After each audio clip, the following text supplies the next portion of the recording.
Assalamualaikum warahmatullahi wabarakatuh. Ketua dan anggota Majelis Hakim yang mulia, saudara termohon dari KPU, pihak terkait dari kuasa hukum Paslon 2 dan saudara dari Bawaslu. Dalam perjalanannya yang mulia, MK Indonesia pernah memberi warna progresif bagi perkembangan hukum konstitusi di Indonesia dan pernah dinilai sebagai lembaga penegak hukum yang sangat kredibel. Harvard Handbook tahun 2012 seperti ditulis oleh Tom C. menilai MK Indonesia adalah salah satu dari 10 MK paling efektif di dunia. Studi tentang perjalanan masa lalu MK yang bagus pernah ditulis juga dalam beberapa jurnal ilmiah. Dari Amerika Serikat ada disertasi yang ditulis oleh Pastor Stefanus Hendrianto yang kemudian diterbitkan dalam bentuk buku berjudul Law and Politics of Constitutional Courts, Indonesia and the Search for Judicial Heroes, diterbitkan oleh penerbit ternama di Amerika. Dari IAIU Malaysia lahir disertasi karya Iwan Satriawan, Role of the Constitutional Court in Consolidating Democracy in Indonesia. Ada juga disertasinya Rifli Harun tentang hukum dan sengketa pemilu. Apresiasi terhadap MK Indonesia dalam keberaniannya membuat landmark decisions muncul dalam berbagai makalah forum ilmiah, jurnal akademik, dan berbagai media. Bahkan dalam konteks penyelesaian sengketa pemilu, Begawan Hukum Sacipto Raharjo pernah menulis tulisan di harian Kompas 14 Juli 2009 dengan judul Tribute untuk Mahkamah Konstitusi, yang di dalamnya mengatakan begini: mungkin kita perlu mendirikan sebuah monumen agar orang selalu mengingat bahwa Indonesia pernah memiliki Mahkamah Konstitusi yang bekerja dengan penuh penghormatan, tidak takut terhadap intimidasi. Harian Media Indonesia 7 Juli 2009 menulis editorialnya dengan judul Hormat untuk Mahkamah Konstitusi, yang alinea pertamanya dimulai dengan kalimat untung ada Mahkamah Konstitusi. Majelis Hakim yang mulia, salah satu kunci pernah banjirnya apresiasi terhadap MK adalah keberanian MK dalam membuat landmark decisions, keputusan monumental dengan berani menembus masuk ke relung keadilan substantif sebagai sukma hukum, bukan sekedar keadilan formal prosedural semata. Dalam hal pengujian undang-undang misalnya, teori OPL atau Open Legal Policy itu lahir atau sekurang-kurangnya secara resmi digunakan pertama kali oleh Mahkamah Konstitusi.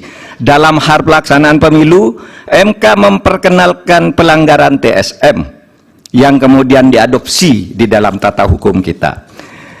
Mahaguru Hukum Tata Negara Profesor Yusril Ihza Mahendra saat ikut menjadi ahli pada sengketa hasil pemilu 2014 dan bersaksi di MK pada tanggal 15 Juli mengatakan bahwa penilaian atas proses pemilu yang bukan hanya pada angka harus dilakukan oleh MK.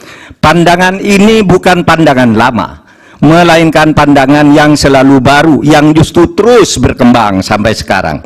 Menjadikan MK hanya sekedar mahkamah kalkulator, menurut Pak Yusril, adalah justru merupakan pandangan lama yang sudah diperbarui sekarang. Di berbagai negara judicial activism banyak dilakukan oleh Mahkamah Konstitusi maupun Mahkamah Agung.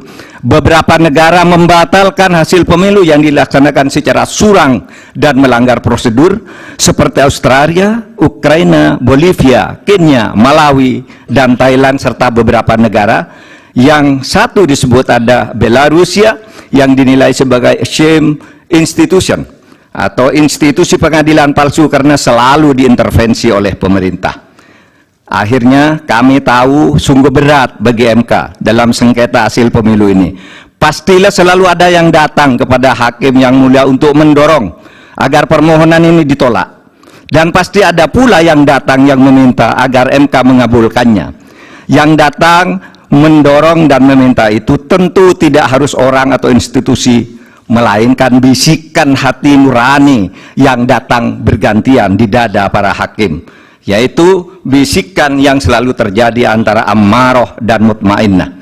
Saya memaklumi tidak mudah bagi para hakim untuk menyelesaikan perang batin ini dengan baik, tetapi akhirnya kami berharap MK mengambil langkah penting untuk menyelamatkan masa depan demokrasi dan hukum di Indonesia. Jangan sampai timbul persepsi bahkan kebiasaan bahwa pemilu hanya bisa dimenangkan oleh yang punya kekuasaan atau yang dekat dengan kekuasaan dan mempunyai uang berlimpah. Jika ini dibiarkan terjadi, berarti keberadaan kita menjadi mundur. Kami berharap agar Majelis Hakim MK dapat bekerja dengan independen, penuh martabat dan penghormatan. Bagi kami yang penting bukan siapa yang menang, siapa yang kalah. Bagi kami, masalah ini adalah beyond election, melainkan harus merupakan edukasi kepada bangsa ini untuk menyelamatkan masa depan Indonesia dengan peradaban yang lebih maju melalui antara lain berhukum dengan elemen dasar sukmanya, yaitu keadilan substantif, moral, dan etika. Terima kasih Yang Mulia. Assalamualaikum warahmatullahi wabarakatuh. Waalaikumsalam.